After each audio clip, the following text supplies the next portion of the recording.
I'm Chris Lee of Southeastern 14. We're here with Hunter Shelton of Wildcats today. He covers Kentucky for Sports Illustrated. We're here to talk baseball. It's Tuesday morning. Hunter had a late night, I'm sure. Kentucky beat Indiana in the NCAA tournament to advance to a super regional for I think just the second time in program history. Been a fun story to watch from afar, and probably even more fun to cover up close and just see this thing from birth to where it got, just because of the way Nick Mingione built his team. Anyway, Hunter, thanks for joining us at a busy time. It's great to have you on today.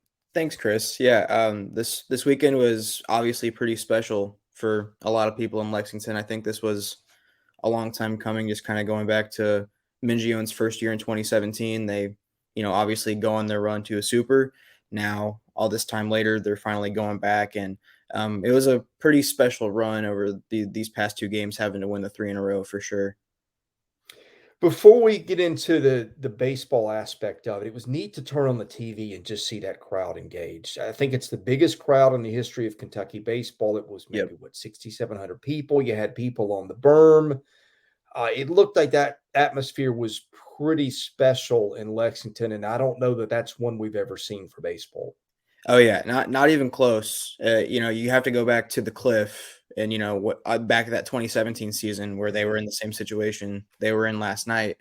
And Mingione talked a lot about that over the course of the year, and that he wanted to bring an atmosphere like that to KPP because when you're traveling for SEC play, you're going to places like the box and wherever, and you're seeing these crowds of over 10,000 people, and Yeah.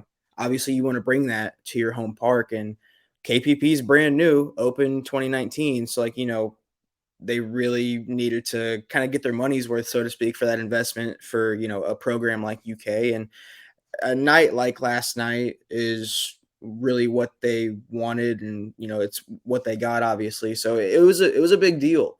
I think obviously the IU aspect of that being a little bit of a rivalry got a few extra people in the door, and IU traveled fairly well. But yeah, the atmosphere was electric, and the celebration post game, all the players running around the outfield and Mm. behind home plate and shaking everyone's hands and signing autographs. It was definitely something that I'm sure Mingione and Mitch Barnhart envisioned when they decided to build a new stadium.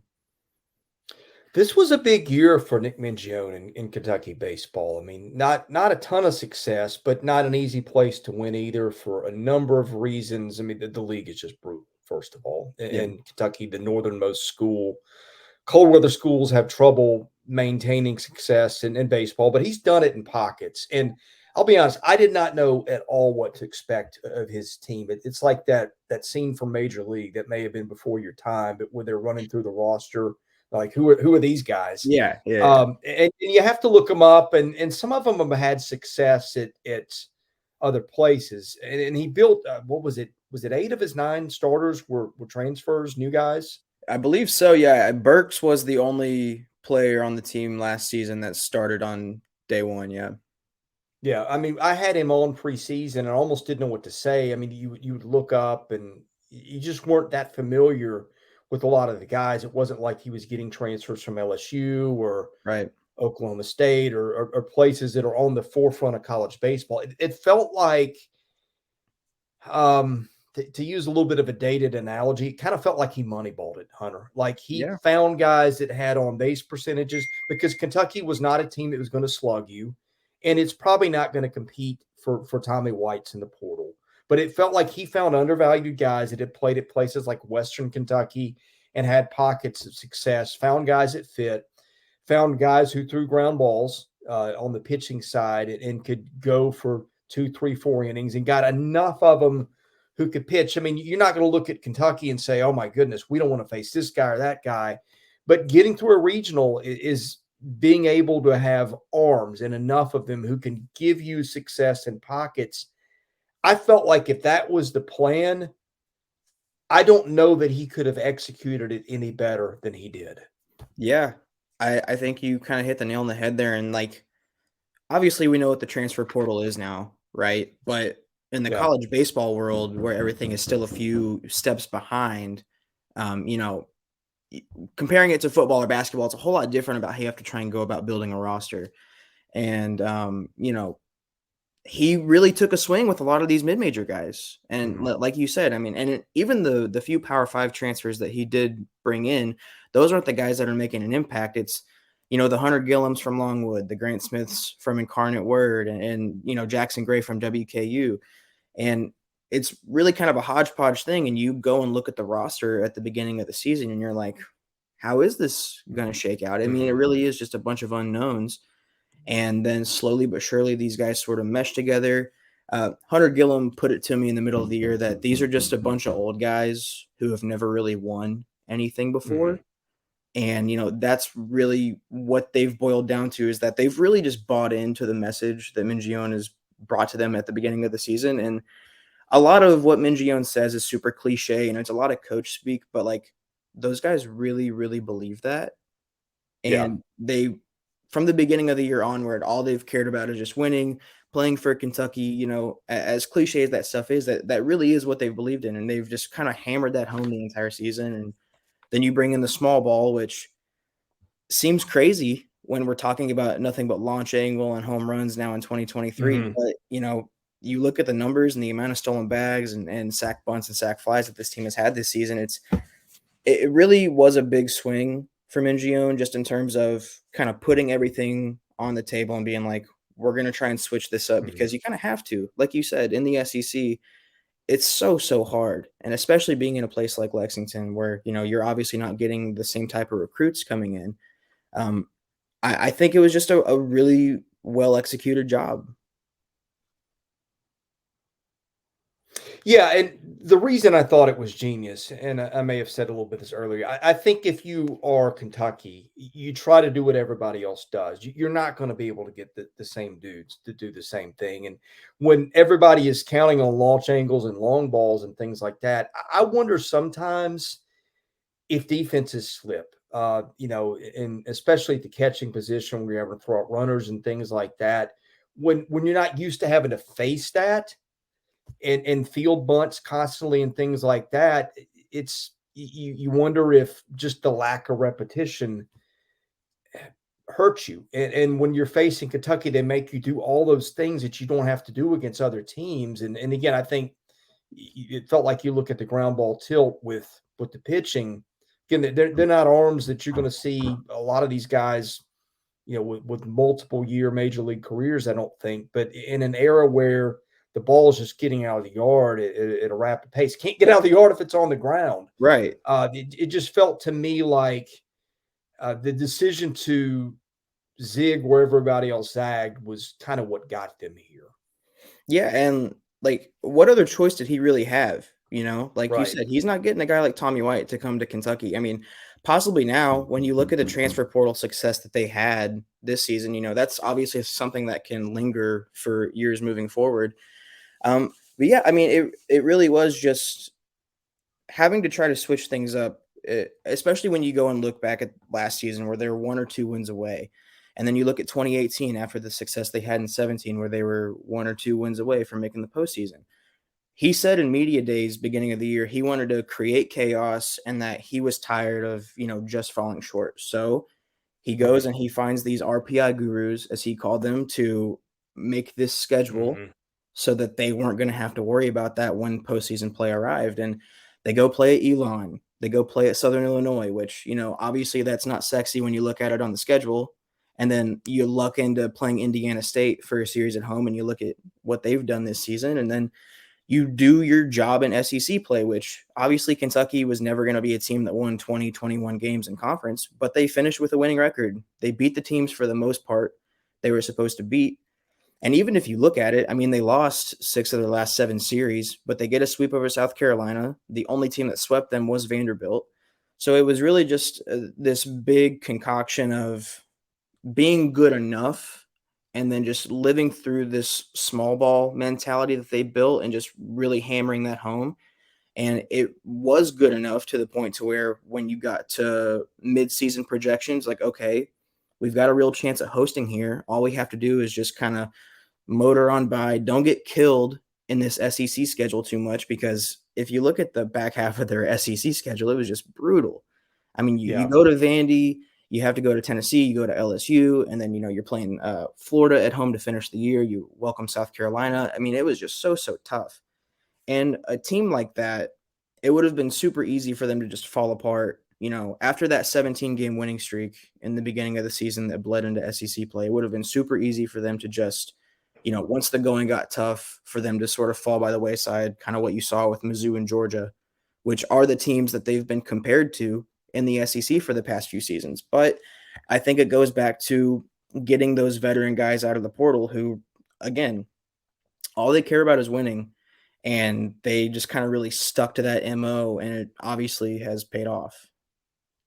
When you watched them this year, and I know you followed them very closely, when did you start to think, hey, this might work? See, I don't know that I ever really did until, obviously that 17-game winning streak, you've got to be a somewhat decent ball club to do that regardless of whatever level you're playing at. But I think the Missouri sweep, which I believe was the third week of the SEC season, where you're playing a team like Mizzou, who at the time, they hadn't really fallen off the cliff yet. And It swept Tennessee. Right.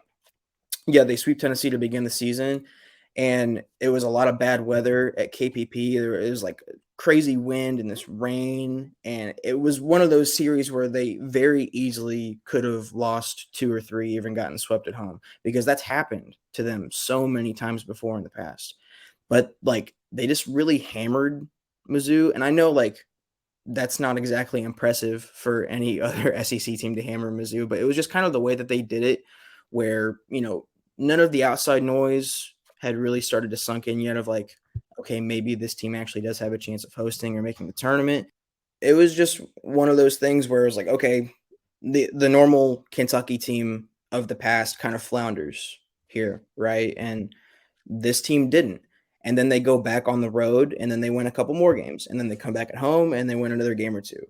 And then the LSU series happens, where now this is the beginning of that back half of that schedule, right? Where it's okay, things are going to start to fall apart here.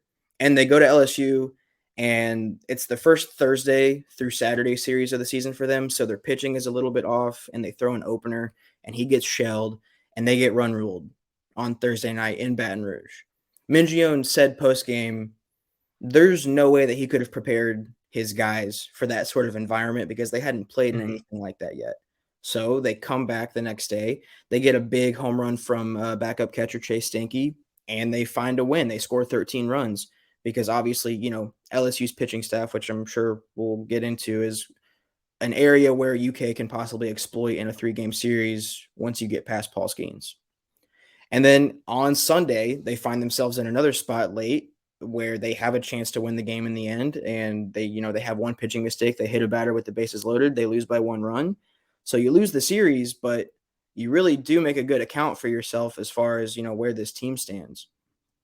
And then from there, they did lose most of the series the rest of the way down, but the way that they played was scrappy, I guess. And I feel like that's a pretty cliched baseball term, is you could call any team scrappy, But it's true. But you look at this team, and again, like you said, there's not a lot of eye candy here. It's just a lot of solid defense. Grant Smith, for one, I don't know how much you've really gotten to watch UK outside of, when they were down at Vandy, but I mean, he's such a slick shortstop. And for him to come and play short at a place like Kentucky, following a guy like Ryan Ritter, who was a Gold Glove guy, and now he's arguably even a better defender. And, it really is just the sum of the parts, so to speak. Yeah. Well, and Smith really, the power kicked in at the end of the year. It seemed like you check the box scores, he'd hit a home run every night after a while. And that really wasn't his thing. It seemed like a lot of these guys got better. Now, the strange thing in the regional, Hunter, was that we were talking about the all SEC, or excuse me, the all Lexington regional team before we went on with this. And the guys that you would have thought would have carried them would have been Jackson Gray and a couple guys like that. You look at the all regional team, and it's like Peachray would be another one, and it was all the other guys. Burks, Devin Burks, the catcher, was the MVP of the regional. Now, I think the part that was predictable is you figured if they were going to win this thing, Mason Moore would have a big role. That certainly happened Man. on that Sunday night game with 5 innings of scoreless relief. But just summarize, what was it that got them through this? Because they took a loss, and it's never easy to take a loss and get out of a regional.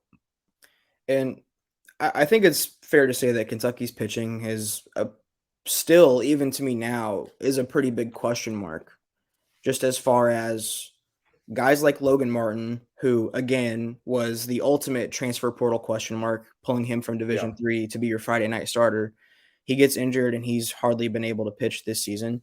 And as reliable as Darren Williams has been down the stretch, he has had a few outings where the control hasn't really been there. He's hit a lot of batters, and he hasn't been maybe that marquee guy that they had hoped. But I mean, Mason Moore, like, that Ball State game very easily could have went awry once they took Travis Smith out, but he comes in and records 15 outs against 14 batters, which is just so remarkable. Only on 50 pitches, which obviously turned out to be a big deal, and that he could come back in and pitch on Monday night to close that out with 5 more innings, which, I mean, obviously in the postseason, you've got to sort of overextend these guys a little bit.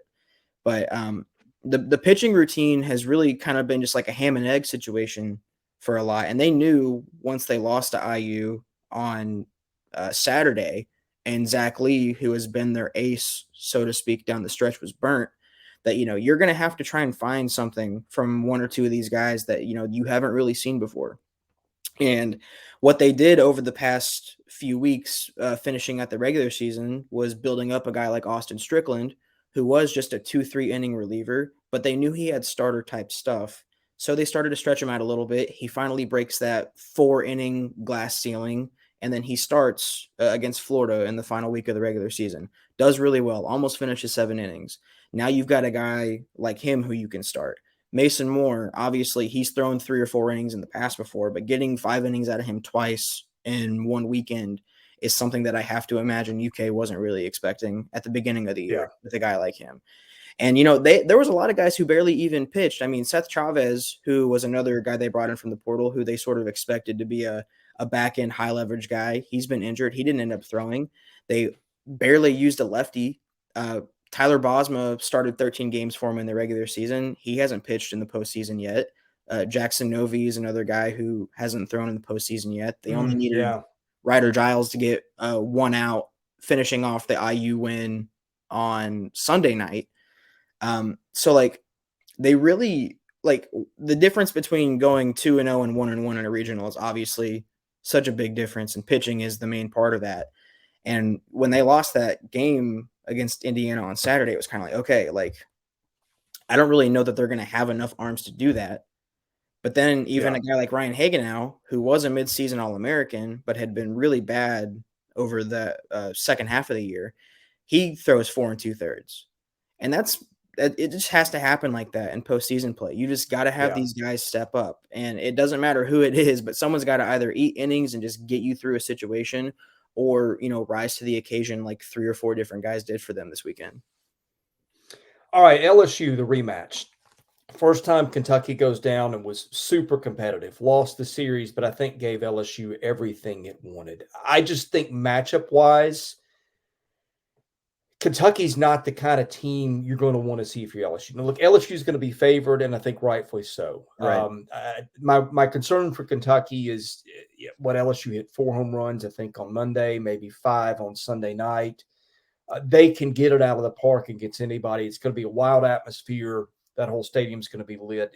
It's something that anybody would have trouble handling. But the bunting, the running, the all the things they do, and again, being able to keep the ball on the ground, those were things that I think gave LSU a lot of issue the first time through. And again, if this happened in Kentucky, maybe it's one thing, but it happened in LSU. So they've been there. They played 3 games. I know what that's like. Yep.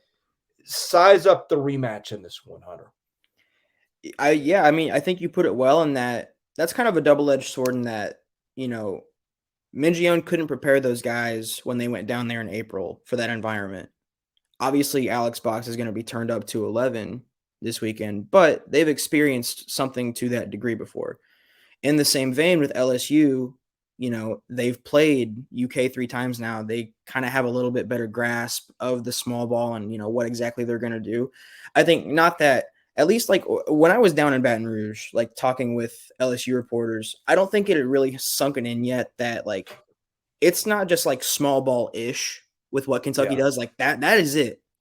Like they are bunting, and to be fair, they really didn't play it that much during this regional, mostly matchup wise. But like you said, against LSU, that's what they're gonna do. They're gonna have to swipe bags. They're gonna have to sack bunt. They're gonna have to just nickel and dime it, however they can. And LSU, it's a predicament, right? Like what UK did when they went down there in April was essentially punting the first game, with the pitching because Skeens. And like how can you not? Like when you're facing Paul Skeens, like how can you not just say like, all right, let's just throw somebody out there, see if maybe by the 4th or 5th inning, if we're still in this, then maybe we go for it. But like the odds of them being able to go for it, and to UK's credit, they very easily could have, gotten killed. They still got run ruled in that first game, but they battled back and they even scored a few runs against Skeens. I don't remember what his final line was, but it wasn't, it wasn't exactly like a masterpiece that he had that night. He gave up a few runs and a few hits. So, UK has faced him before. Obviously, he is the best pitcher on the planet right now. And, throwing 124 pitches against Tulane, like there's a very real chance he goes the distance. So it's that predicament that Mingione and pitching coach Dan Rizal are going to find themselves in, is like, how do you want to attack this? Because I'm sure they feel confident enough in a guy like Zach Lee to be able to go and win a game on the road like that, but you can't put him up against Skeens, right? Like I don't think I could personally. I think you've got to throw your number 2 or number 3 guy there. I think you've just and it sounds so wrong, right? Like how can you just go into a series sound like, okay, we're going to lose this first game? There's nobody in the country like Paul Skeens. I mean, if it's me, I'm going, okay, let's maybe go with an opener. Maybe if we get a lead, let's find a guy that might match up well with them first time through the order. Maybe if you get a lead, then you go to a Moore, somebody like that. And then if by chance you manage to beat him, which is tough, then you're playing with house money. But I'm with you on that, Hunter. Yeah, and what was your opinion on, like, where did you stand on LSU throwing Skeens against Tulane? Didn't like it. I don't understand it. I just don't understand it. I understand not wanting egg on your face if somehow you lose, but and obviously they got away with it with the rain delays and whatnot, kind of screwing with everyone else's pitching. But for Kentucky, like the 3-game series format, obviously, you never want to have to play 5 games in the span of 4 days like they did over the weekend, but LSU's pitching is nothing to write home about. Obviously, there's a gigantic drop-off after Skeens. So I think it's just finding the right matchups and, really hammering home, just trying to execute your small ball stuff the best you can. And it's going to be rowdy, but at this point, they are playing with house money. It's the second time they've ever been to a super.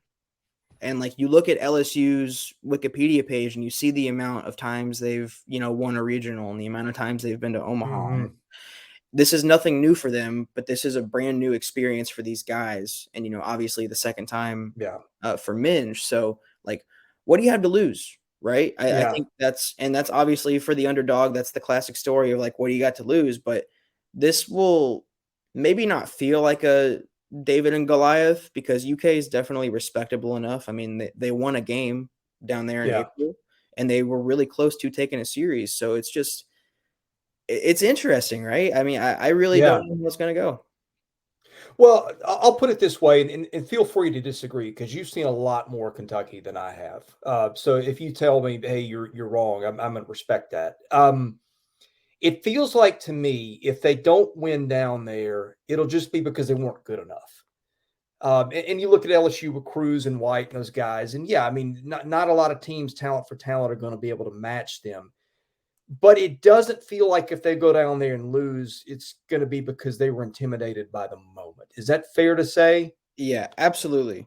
And I think you're exactly right in that there's been multiple series. I mean, just going through the list of SEC teams that they've gone and played at, like Vandy and Tennessee, that like it's very clear to see that this team is not as talented Yeah. as its SEC compatriots. I think they would even tell you that to a degree, but like one thing that a lot of them have said this season is, and again, this team like is a ginormous cliche about like, Yeah. running with, being dogs and, everyone fighting for each other and playing for the name on the jersey, all of that. But like, that's really like, maybe Mingione has brainwashed him because Yeah. like, it's like with Georgia football and how like Kirby Smart is able to convince these guys that no one thinks they're going to be able to win.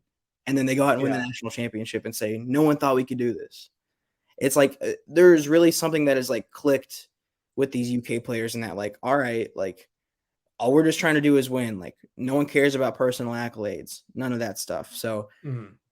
yeah, I don't know. I definitely agree with you though in that LSU is obviously the more talented team, and that this moment, as big as it is, won't be too big for UK. Yeah. Are you going to Baton Rouge? I will. Yeah, I got to go in April, and yeah, so ready to do it again. It's a 13-hour drive. It's a haul from Lex, but I'm gonna do it. Oh gosh. I've driven down that way before, and I've got a little bit of head start on you from Nashville. It's a haul. It's Yeah. not a real fun one. But anyway, good luck on that. Tell folks how they can follow your coverage.